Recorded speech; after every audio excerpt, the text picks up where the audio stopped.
জাহান্নামের বিবরণ সেগুলি এই সূর্যের মতো কোটি কোটি সূর্যকে জাহান্নামের মধ্যে আল্লাহ রাব্বুল আলামিন ফেলে দিয়ে জ্বালাবেন, পুড়াইয়ে দেখাবেন যে সূর্য আসলে মাবুদ না। সূর্য কি মাথা নাড়ল কিন্তু কথা বলে না। সূর্যর পূজা জগতে একদল লোক করেছে না। সূর্য মাবুদ না, না সূর্য মাবুদ হলে এখন সে আগুনে জ্বলে কেন, পড়ে কেন?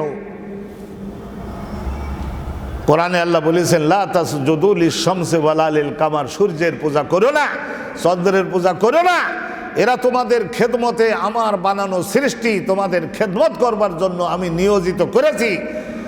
এই সব কিছুকে সৃষ্টি করে যে আল্লাহ তোমাদের খেদমতে নিয়োজিত করেছেন, তোমাদের কলিজা এবং ব্রেনের সব শক্তিগুলো নিয়োজিত করো সেই আল্লাহর দিকে।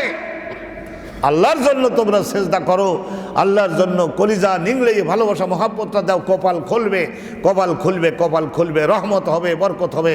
আল্লাহ রাব্বুল আলামিন কবুল মঞ্জুর করুন, জোরে আমিন বলে দেয়।